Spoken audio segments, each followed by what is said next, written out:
In this video, we're going to take a look at how Doncic, his teammates, as well as some of the schemes of Rick Carlisle punish the drop coverage. Focus specifically on the up to touch, free throw line, and deep drop. In part 1, we're going to focus on solutions with the ball handler's defender going over, with the drop defender sitting in one of those 3 types of drop. Part 2 will focus on the under, a push or ice coverage, and what happens if the defense peel switch after the drop. A key piece of terminology we're going to be using is this idea of a tool.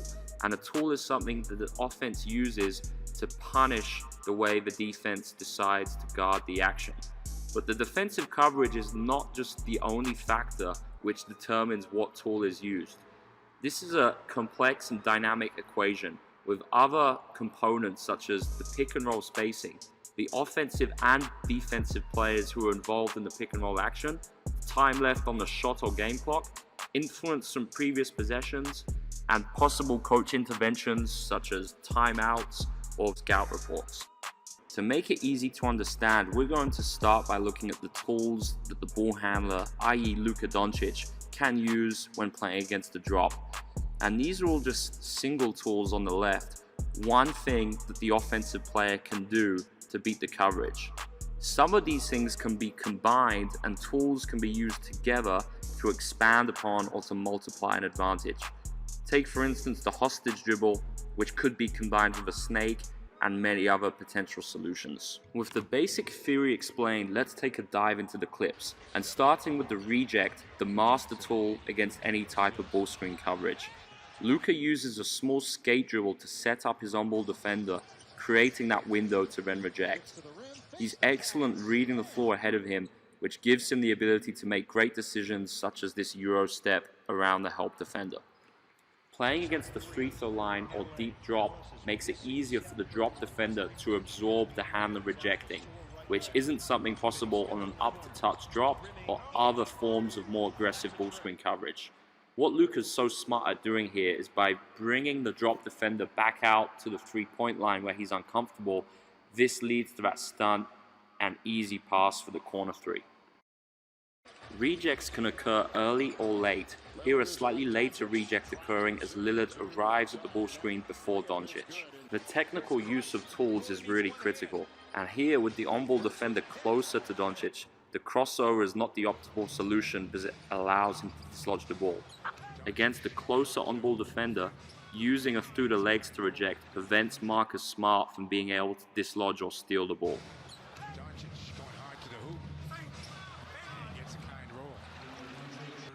Luka is just as skilled at rejects off the catch.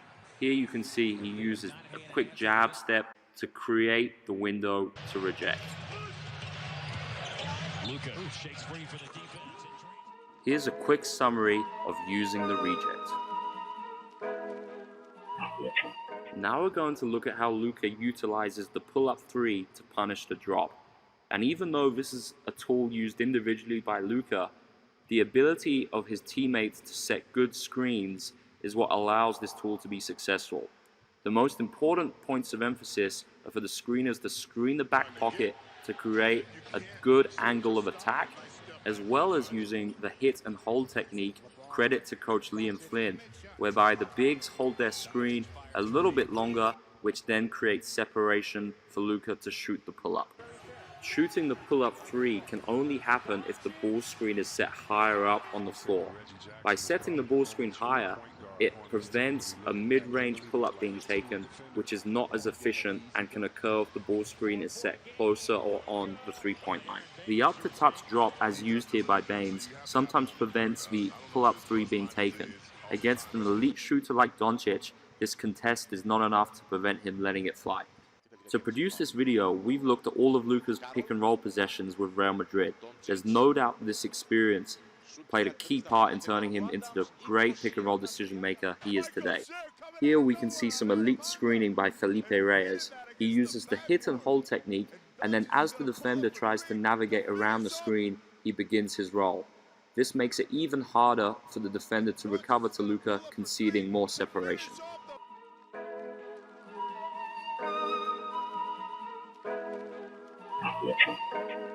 Luka is one of the most deceptive players in the NBA, here using a quick burst of speed to turn the corner and get round the drop defender, resulting in easy finishes.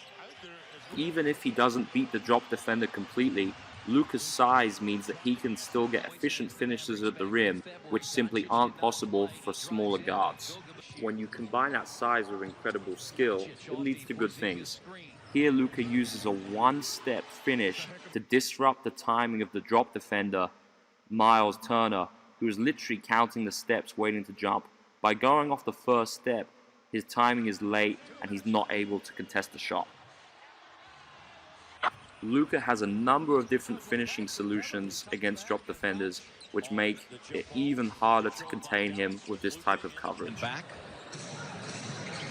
Only played 5 minutes in the loss on Friday, and another one. Row. Screen, Powell. Doncic gets the step. Drives in. Oh! Doncic turns the corner. Great spin move for the...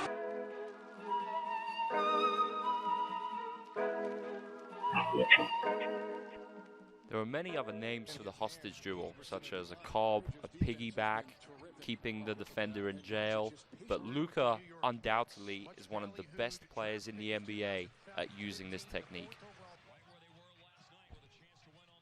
When coming off the ball screen, the benefit of the hostage dribble is it gives Luka more time to make his decision, whether that's finishing at the rim or passing to the roll man.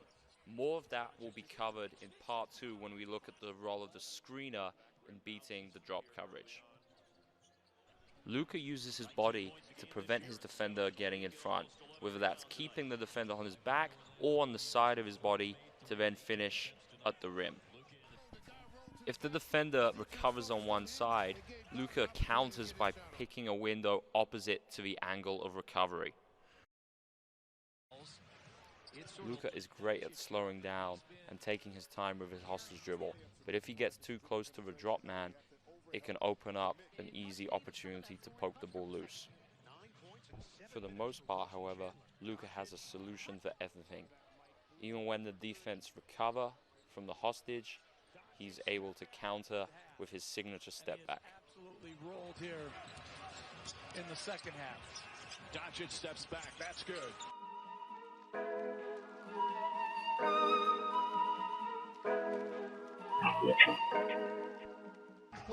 The snake dribble is a sudden change of driving direction, which has the advantage of opening up the drop defender and then being able to create a finishing window at the rim. Going back to his Real Madrid days, this was a common tactic used to punish the drop defense. It is possible that an up-to-touch drop can eliminate the option to snake, so it's more typically used against the free-throw line or deep drop. More respectable at 40%.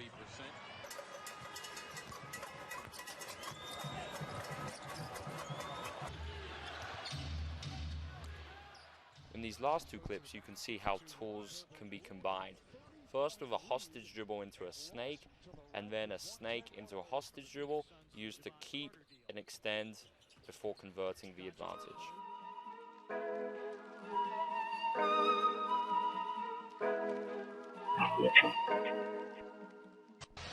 The last part we will look at is punishing who helps.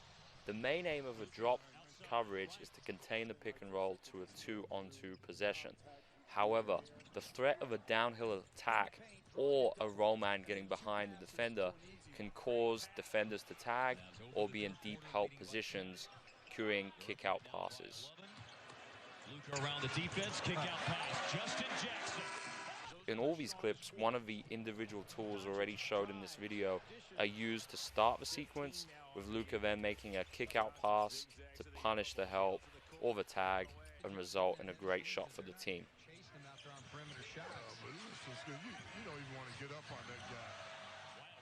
Luka's ability to spot the open teammate and read the whole floor when coming off the pick and roll is exceptional. Around 36, I believe. Yep.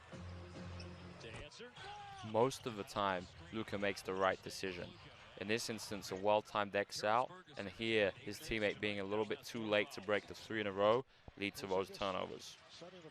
Off the first kick out, if the shot is not available, the Mavericks are excellent at their first touch decisions. These spacing concepts and reactions are often the sign of a well-coached team. Through separate reads and ghost cuts, the Mavericks do a great job of preventing one defender from guarding two, which results in getting high-value open shots. That's what sets him apart from so many great players who can score, is his willingness to move.